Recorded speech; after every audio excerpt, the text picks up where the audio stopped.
Hello student, this is chapter second of political science constitutional design. इस chapter में हम starting में पढ़ चुके हैं कि किस तरह से साउथ अफ्रीका ने एक नए कानून का निर्माण किया, एक नए संविधान का निर्माण किया। अभी हम यहाँ पर पढ़ेंगे कि हमें कॉन्स्टिट्यूशन की ज़रूरत पड़ती क्यों है, क्या ज़रूरत है जिसके कारण हमें कॉन्स्टिट्यूशन बनाना पड़ता है। Why do we need a constitution?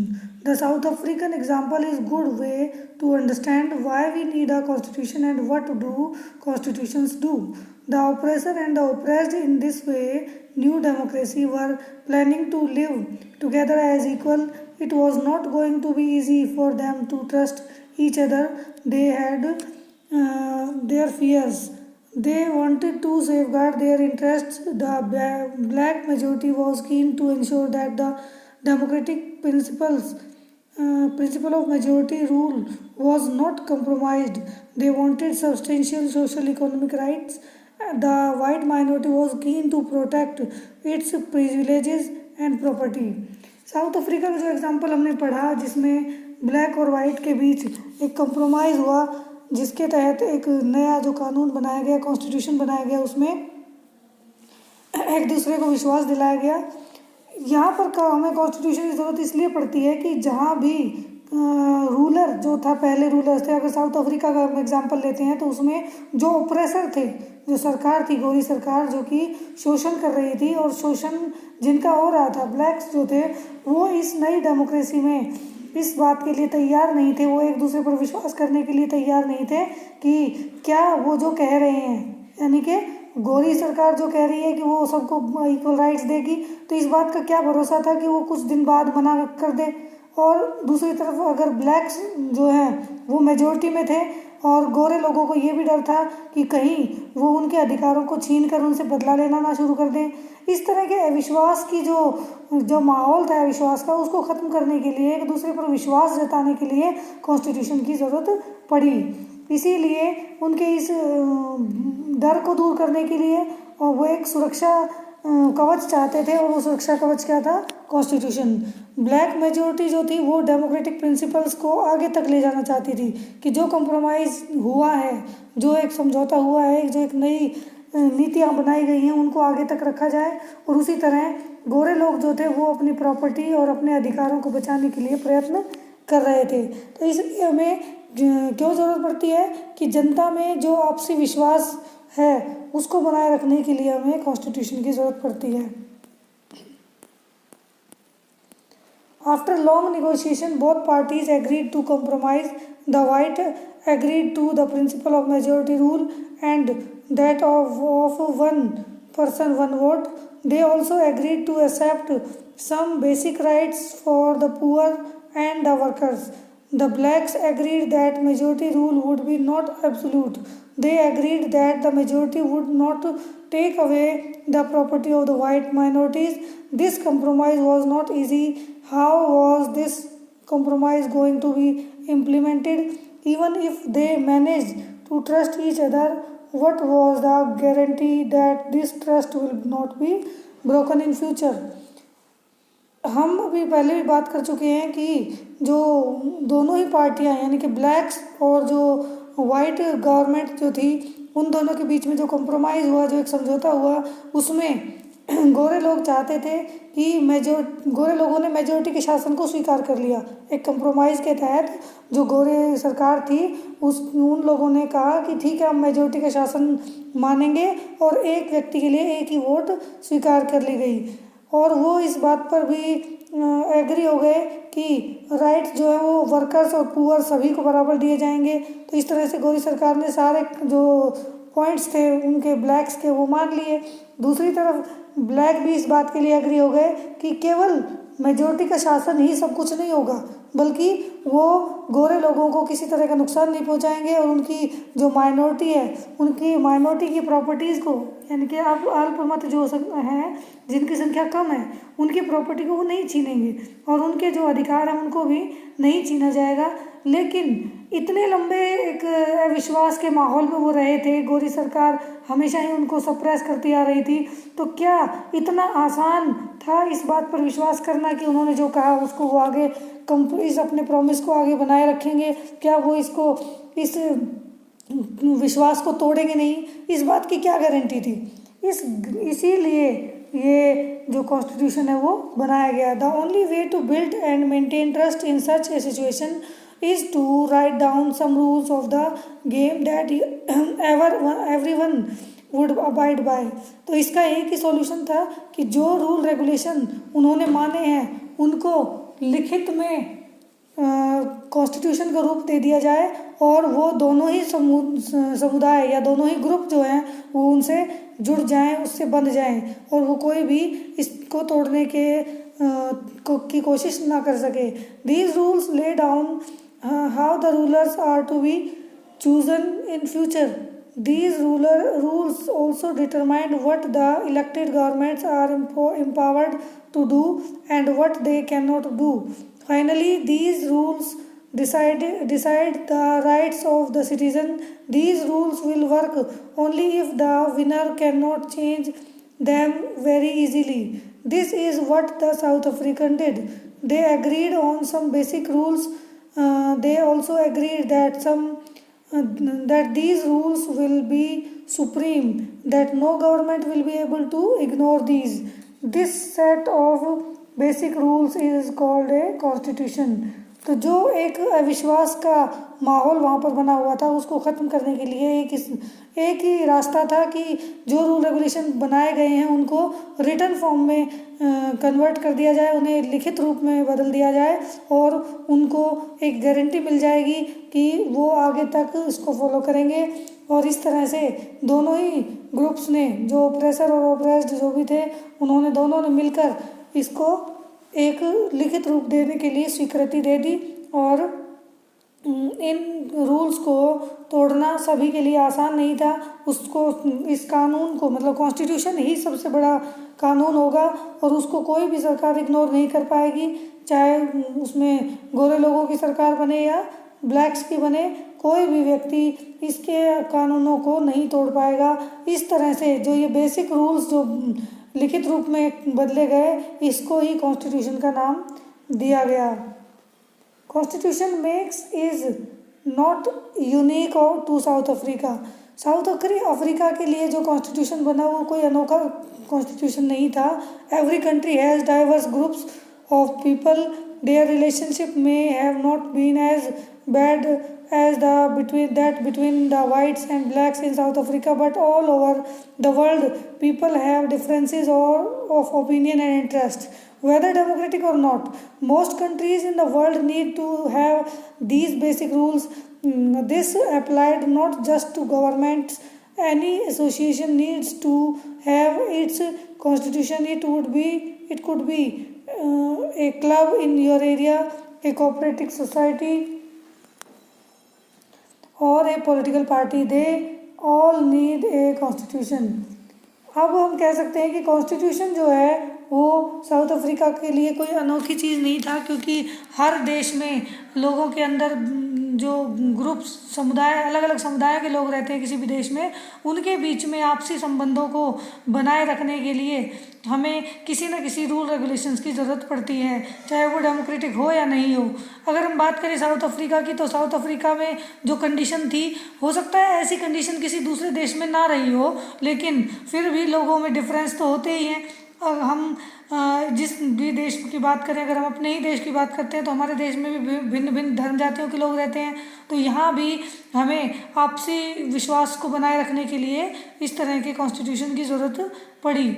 और हम कह सकते हैं कि न केवल देश बल्कि किसी भी संस्था के लिए कॉन्स्टिट्यूशन की ज़रूरत पड़ती है। कॉन्स्टिट्यूशन का बेसिक मतलब क्या होता है कि कुछ ऐसे रूल रेगुलेशन जिनके अकॉर्डिंग कोई भी देश, कोई भी संस्था चलती है। तो हम ये कह सकते हैं कि जो कॉन्स्टिट्यूशन है वो किसी भी क्लब का हो सकता है, किसी कोऑपरेटिव सोसाइटी का हो सकता है, और इवन पॉलिटिकल पार्टी का भी होता है। तो कॉन्स्टिट्यूशन की ज़रूरत हर जगह पड़ती है। कहीं पर भी हम जाएं तो वहाँ पर हमें कुछ ना कुछ रूल्स को फॉलो करना पड़ता है, और इसी को हम कॉन्स्टिट्यूशन कहते हैं। Thus, the constitution of a country is a set of written rules that are accepted by all people living together in a country. तो हम कह सकते हैं कि कॉन्स्टिट्यूशन, संविधान, वह रूल रेगुलेशन का एक सेट है, एक ग्रुप है, एक ऐसा समूह है जिसको वहाँ पर रहने वाले सभी लोगों ने स्वीकार कर लिया है। Constitution is the supreme law that determine the relationship among people living in A territory and also relationship between the people and the government. Constitution जो है वो एक सुप्रीम लॉ होता है, सबसे बड़ा कानून होता है जो कि लोगों के आपसी संबंधों को तय करता है कि देश में रहने वाले नागरिक आपस में कैसे रहेंगे और नागरिकों का सरकार के साथ क्या संबंध रहेगा, सरकार का क्या कर्तव्य होगा लोगों के प्रति, वो सारी चीज़ें जो है वो उस कॉन्स्टिट्यूशन में लिखित रूप में मेंशन कर दी जाती हैं ताकि कोई भी कन्फ्यूज़न क्रिएट ना हो और सभी लोग अपने अपने काम को अच्छे से कर सकें।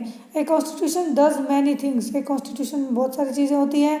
First, it generates a degree of trust and coordination that is necessary for different kind of people to live together. सबसे पहला ये है कि जो कॉन्स्टिट्यूशन होता है वो आपस में समझौता कर दर्शाता है, लोगों के बीच के समझौते को दिखाता है कि अलग अलग तरह के लोग, अलग अलग धर्म जातियों के लोग किस तरह से मिलजुल कर रह सकते हैं, उनके कोऑर्डिनेशन को दिखाता है, सामंजस्य को दिखाता है। Second, it specify how the government will be constituted, who will have power to take which decision. दूसरा ये कि कोई भी गवर्नमेंट किस तरह से काम करेगी, किसके पास कितनी पावर होगी, वो सारी चीज़ें और कौन सा डिसीजन कौन सा विभाग लेगा, ये सारी चीज़ें कॉन्स्टिट्यूशन में मेंशन की जाती हैं। Third, it lay down limits on the power of the government and tell us what the right of the citizen are. Constitution हमें बताता है कि नागरिकों के अधिकार क्या हैं और सरकार पर भी बंदिशें लगाता है कि वो अपनी मनमानी ना कर सके। कोई भी सरकार जो है वो अपनी मनमानी नहीं चला सकती, ये कॉन्स्टिट्यूशन में लिखित रूप में होता है और हर गवर्नमेंट को उसको फॉलो करना पड़ता है। Fourth, it experiences the aspirations of people and about creating a good society. और कॉन्स्टिट्यूशन का मेन मकसद क्या होता है कि वो लोगों की इच्छाओं का सम्मान करता है और उसके प्रति, लोगों के प्रति भी उनकी जिम्मेदारियां जो होती हैं वो भी सरकार को बताई जाती हैं ताकि सरकार उनके प्रति काम कर सके। तो ओवरऑल हम कह सकते हैं कि कॉन्स्टिट्यूशन में सभी रूल रेगुलेशन प्रॉपरली लिखे होते हैं ताकि गवर्नमेंट को कोई कन्फ्यूज़न ना हो या नागरिकों को कोई कन्फ्यूज़न ना हो। इन केस अगर कोई कन्फ्यूज़न हो भी जाता है तो उसको सुलझाने के लिए सुप्रीम कोर्ट हमारे देश में स्थापित किया गया है जो कि हर समस्या का समाधान प्रोवाइड कराता है। All countries that have constitutions are not necessarily democratic, but all countries that are democratic will have constitutions. After the War of Independence against Great Britain, the Americans gave themselves a constitution. After the revolution, the French people approved a democratic constitution. Since then, it has become a practice in all democracies to have a written constitution. हम ये कह सकते हैं कि सभी देशों में जहाँ पर कॉन्स्टिट्यूशन है वो डेमोक्रेटिक नहीं हो सकते, ये हो सकता है, यानी कि सभी देश जिनके पास कॉन्स्टिट्यूशन है वो डेमोक्रेटिक हो या ना हो, ये कंपलसरी नहीं है कि वो डेमोक्रेटिक ही रहेंगे, लेकिन जो कंट्रीज़ डेमोक्रेटिक हैं उनके लिए कॉन्स्टिट्यूशन का होना बहुत ज़रूरी है। मतलब जिन देशों में डेमोक्रेटिक फॉर्म ऑफ गवर्नमेंट को अपनाया गया है वहाँ पर कॉन्स्टिट्यूशन का होना मस्ट है, ज़रूरी है। और उसके अलावा ये कह सकते हैं कि जहाँ पर कॉन्स्टिट्यूशन है वो कंट्री हो सकता है डेमोक्रेटिक हो या ना भी हो, क्योंकि रूल रेगुलेशन तो लगभग सभी कंट्रीज़ ने बनाए हुए हैं, लेकिन जो कंट्री डेमोक्रेटिक होगा उसके लिए रूल कॉन्स्टिट्यूशन का होना ज़रूरी है। अमेरिका ने जब ग्रेट ब्रिटेन के विरुद्ध विद्रोह किया था तो वहाँ पर उन्होंने एक कॉन्स्टिट्यूशन का निर्माण किया। फ्रेंच रेवोल्यूशन के बाद भी फ्रांस में एक कॉन्स्टिट्यूशन को अपनाया गया। तो उसके बाद से ये परंपरा बन गई है कि जो भी कंट्री डेमोक्रेटिक बनता है वो अपना कॉन्स्टिट्यूशन ज़रूर बनाता है।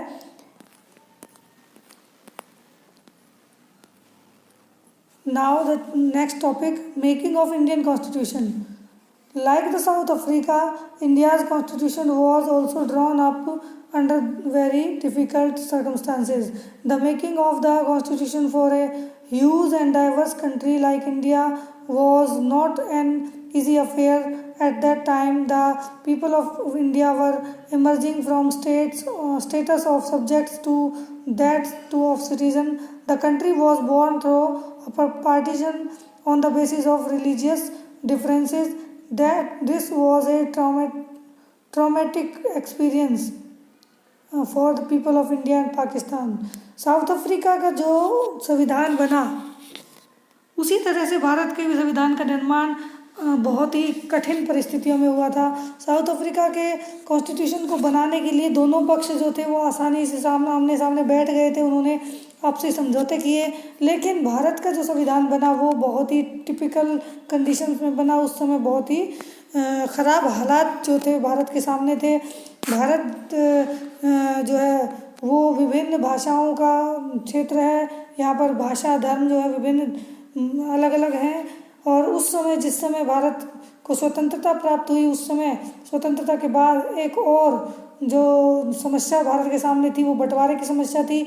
और उस समय भारत में बंटवारा हुआ था भारत और पाकिस्तान का, जिसके कारण लोगों के सामने बहुत ही कठिन परिस्थितियां थी. और ऐसे समय में जो भारत पाकिस्तान के लिए एक कॉन्स्टिट्यूशन और एक अच्छे कॉन्स्टिट्यूशन का निर्माण करना काफ़ी कठिनाई भरा था. At least 10 lakh people were killed on the both sides of the border in partition-related violence. There was another problem. The British had left it to the rulers of the princely states to decide whether they wanted to merge with India or with Pakistan or remain independent. The merger of these princely states was a difficult and uncertain task. When the constitution was being written, the future of the country did not look as secure as it does today. The makers of the constitution had anxieties about the present and the future of the country.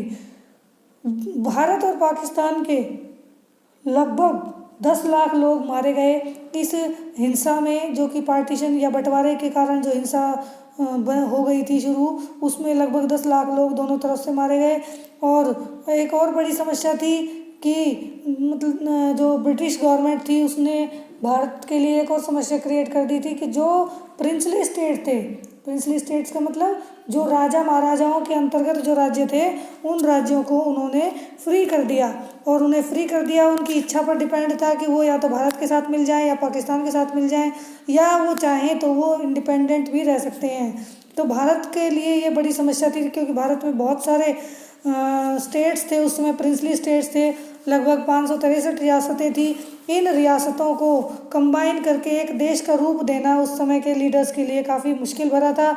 और उस समय जिस समय भारत की स्थिति का अंदाज़ा भी नहीं था कि क्या फ्यूचर में होने वाला है, क्या कौन सा प्रिंसली स्टेट भारत के साथ मिलेगा और कौन सा नहीं मिलेगा, उस समय उस कठिन परिस्थितियों में कॉन्स्टिट्यूशन का निर्माण करना कॉन्स्टिट्यूशन मेकर के लिए काफ़ी कठिनाई भरा था. और उनके लिए ये चिंता का विषय था कि भारत का उस समय का जो वर्तमान था वो अनिश्चित था और फ्यूचर में क्या होने वाला था उसके बारे में भी उन्हें कोई अंदाज़ा नहीं था. That's all for today. Keep learning.